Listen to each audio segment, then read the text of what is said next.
Hi guys, this is Yannick Goldenzen in my studio once again. Welcome to this video. New technology. Just got mail from Sweden from the amazing guys over at Tecontrol. I want to say thank you very much. And today I'm going to present you what I mean. But let's dive into history first. I tried to be as short as I can, but I think it makes sense to tell a little bit about the history.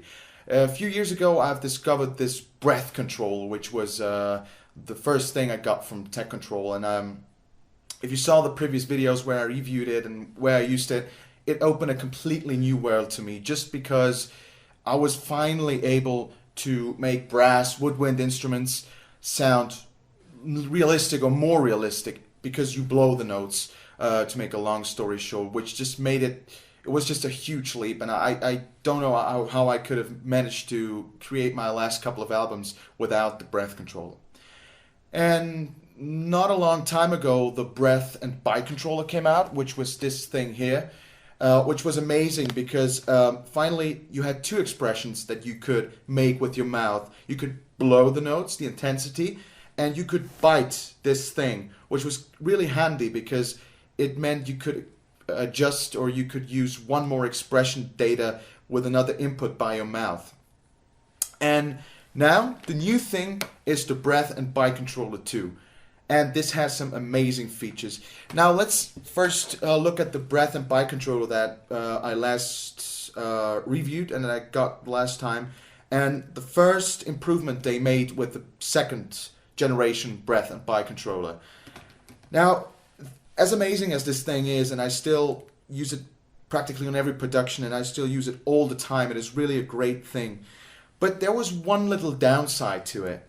The actual bite sensor was really sensitive. Not the sensor itself, but the kind of rubber piece that was around it was really sensitive. And it even came described, don't actually bite that thing, but use your lips. So I've ended up doing stuff like which is, if you try it out, it is really hard to do. I don't know if you have one of these and you sometimes maybe felt like this feels odd or it doesn't feel accurate. You know, sometimes it was more like chance. Well, chance can create good art sometimes, but not if you want to control a specific parameter of your instrument. Of course, you could adjust it. It was still a great thing. You could adjust it in post-production, but I could never really get used to it because you can see it wore off a little bit, just because sometimes I still had to bite in order to have full control. It is still very amazing. But now, this is one of the first improvements of the second generation breath and bite controllers. As you can see, here's a little protection cap that you leave on, by the way. But this protection cap is much more robust. You can feel it. This is almost like plastic, but still, I was wondering, do I have to take that off, or what is the deal with this thing? Is it just to protect the rubber layer? But no, you leave it on and it works fantastically. And it comes even described on the Tecontrol side that this thing is really meant for biting into it. It is you can really bite into it, and finally it is really controllable. So this thing has interesting new features, and once again, thank you very much, guys at Tecontrol, for sending me this. Also to review it, which I love to do because, oh man, this is just amazing. So I've just explained that you basically had two expression datas that you can send. It's the blow intensity, the expression, and you could bite. So let's have a look at it.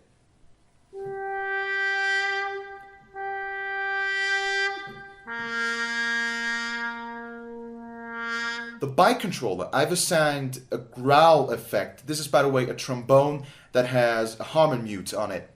And I've assigned the bite controller to the CC expression that controls the growl. Let me show you what it means.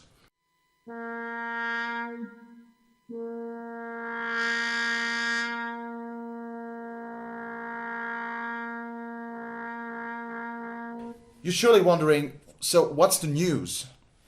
The news is I have even more parameters I can control now. Now, you may ask yourself, well, you're biting, you're blowing, what else can you do with your mouth? Or do I have to stick it up my nose or ears, or I don't know what?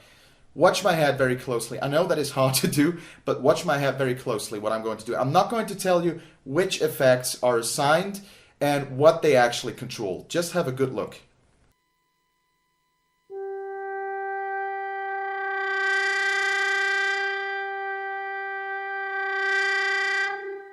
And now nodding my head becomes a CC expression as well. So if I do this, I've assigned the flutter tongue to this expression.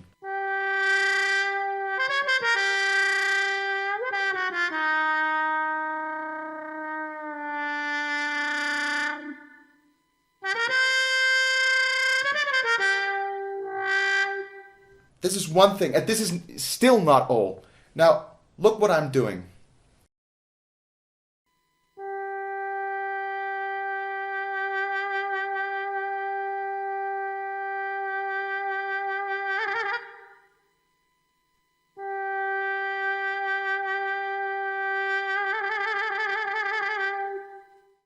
By tilting my head, I can even control more CC expression. I mean, this is basically as good as it gets. Now, this little wonder machine really picks up the movement of your head. And I would like to test it in field, so to speak. I have prepared a little jazz standard, if you will. It's this tune here.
Okay, so wow, I could make it more sensitive so I don't actually have my head almost explode. But anyway, it is so much fun. You can see it really sounds great. Like I said, I'm not entirely used to everything, but you can see the potential of this thing.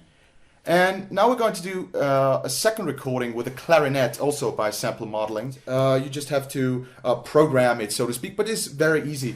There is an option section, and now I can say, okay, the same thing I had before. I want to control the vibrato by tilting my head, which was CC-12, I believe. I just have to check it out.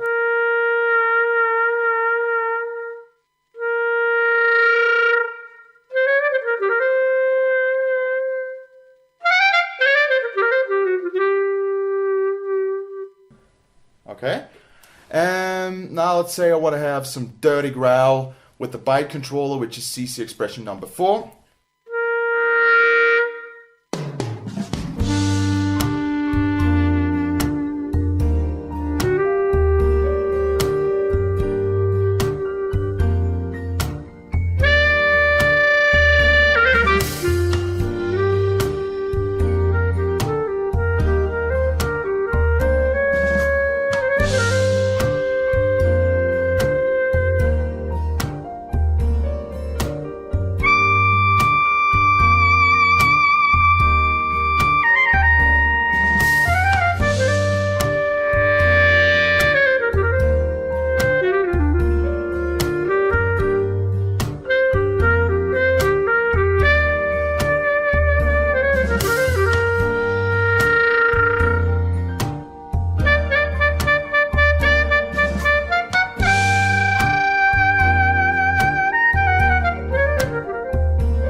So you can see what this thing can do. It's no, I mean, the playing was nowhere near perfect, but I mean, you can see the potential of this thing and what it can do. It is, I can really recommend this highly. Tecontrol, great guys. Thank you again very much for providing me with this, and I'm surely going to have a great time with that. I'm sure you are too. Again, if you have questions or if you want to ask me stuff, comment section, and yeah, have a lot of fun with this thing. I can absolutely recommend it. Bye bye.